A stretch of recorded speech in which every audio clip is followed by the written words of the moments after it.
Syringe के लिए मैं गई हूँ लेने, तो जैसे सिरिंज लेके पलटी हूँ तो पता चला वहाँ पे शॉर्ट सर्किट हो चुका था। तो इस वजह से फिर जब देखा कि आग काबू में नहीं आ रही तो हम लोगों ने फिर बच्चे निकालना बाहर शुरू किए।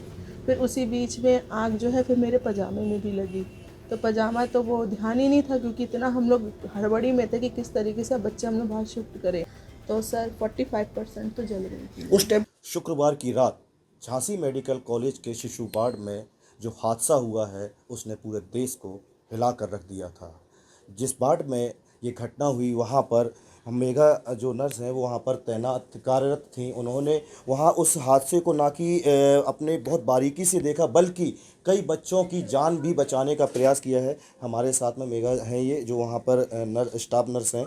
इनसे हम पूछेंगे कि उस टाइम पे क्या हुआ और कैसे आग लगी। जी मेघा जी, किस प्रकार उस टाइम पे हादसा हुआ था जब आप तो वहाँ पे थे?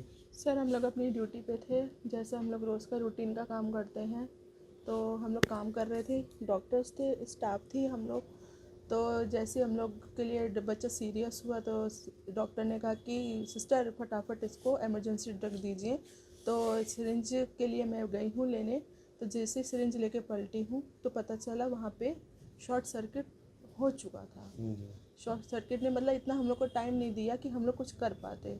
तो कोशिश बहुत की, और जो वहाँ पे वार्ड बॉय भैया हैं उनने भी बहुत कोशिश की, लेकिन आग जो है वो रुकने का नाम नहीं ले रही थी। तो इस वजह से फिर जब देखा कि आग काबू में नहीं आ रही तो हम लोगों ने फिर बच्चे निकालना बाहर शुरू किए। फिर उसी बीच में आग जो है फिर मेरे पजामे में भी लगी। तो पजामा तो वो ध्यान ही नहीं था क्योंकि इतना हम लोग हड़बड़ी में थे कि किस तरीके से बच्चे हम लोग बाहर शिफ्ट करें। और भैया आग बुझाने की कोशिश भी कर रहे थे, स्टाफ भी था, डॉक्टर्स भी थे, हम सब थे। जब देखा नहीं आग बुझ रही है तो हम लोग ने फिर बच्चे बाहर शिफ्ट करना शुरू कर दिए फटाफट। तो जितने बच्चे हो सकते थे हम लोगों ने शिफ्ट किए। फिर उसके बाद वहाँ पे एकदम से कट ऑफ हुआ, लाइट चली गई। और फिर भी कोशिश कर रहे थे कि कोई बच्चे और भी निकाल सकते थे, लेकिन धुआं इतना बढ़ गया था, इतना धुआं बढ़ गया था कि कुछ दिखाई दे ही नहीं रहा था। आपको बता दें इस जब ये बच्चों का रेस्क्यू कर रहे थे तब ये खुद घायल हो गए हैं। आप देख सकते हैं इनके पैर में चोट लगी हुई है। ये जल गई थी उस दौरान जब ये उन बच्चों को बचा रहे थे। इनका कहना है कि उस टाइम जब हम बचा रहे थे तो इनके कपड़ों में भी आग लग गई थी, लेकिन उन्होंने अपनी जान की परवाह नहीं की। इसके बाद भी उनकी जान बचाने का प्रयास किया गया। उस टाइम क्या माहौल रहा था मेघा जी? सर अब हम लोग वहाँ पे थे तो हम लोग को तो ये चीज़ बयान ही नहीं कर सकते हैं।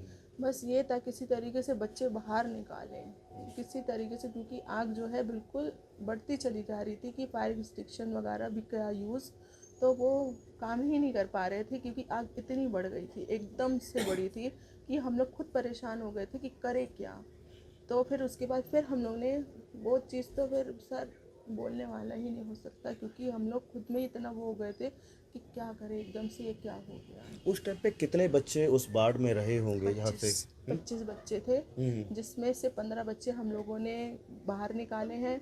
और जो हमारे वार्ड बॉय भैया थे उन्होंने भी खिड़की के द्वारा जो है वहाँ पे इमरजेंसी खिड़की हम लोग को दी गई थी, वहाँ से भी बच्चे उन्होंने बाहर किए हैं। तब जा कर के हम लोग कम से कम 15 बच्चे हम लोग ने बाहर निकाले।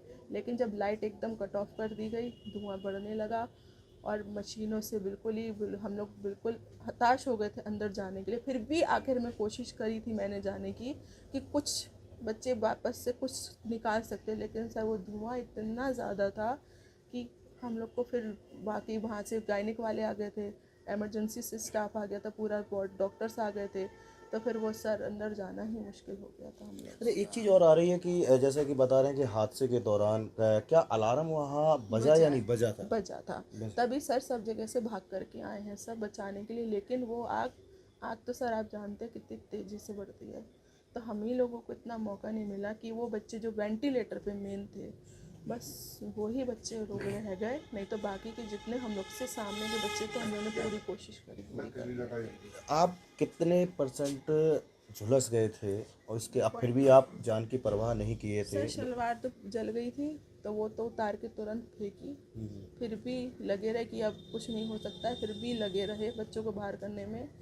फिर थोड़ा सा बाहर अटेंडरों की मदद से भी हम लोगों ने बच्चे बाहर किए। और हम लोग ने भी यहाँ से अपने कमरे से बाहर दूसरे कमरे में डालते जा रहे थे और वो बाहर का स्टाफ बाहर करता चला जा रहा था। तो सर 45% तो जल गई थी। उस टाइम काफ़ी अफरा तफरी का माहौल था, हादसे में आप घिर चुके थे चारों तरफ से, कैसे बच के फिर निकल के आए, फिर इसके बाद आपने क्या किया?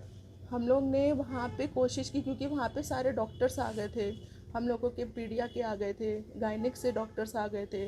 तो हम लोग ने जो बच्चे बाहर करें, उसके बाद जब अंदर पलटे, जब कुछ नहीं दिखाई दिया, तब फिर उन लोगों ने हम लोग को रोका कि मत जाओ।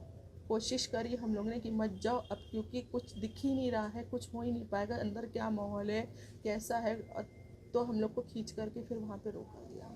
आपने सुना, साफ तौर पर इनका कहना है कि जिस टाइम ये हादसा हो रहा था वो वास्तविक बहुत भयावह था। उन्होंने काफ़ी बच्चों को बचाने का प्रयास किया, जिसमें 15 बच्चे बचाने में ये सफल भी हो गई, लेकिन जिस दौरान जो बाकी शेष जो बच्चे 10 थे, जिनकी झुलस जलकर मौत हो गई, उन्हें बचाने में ये सफल नहीं हो पाए और इसका उन्हें मलाल रहेगा।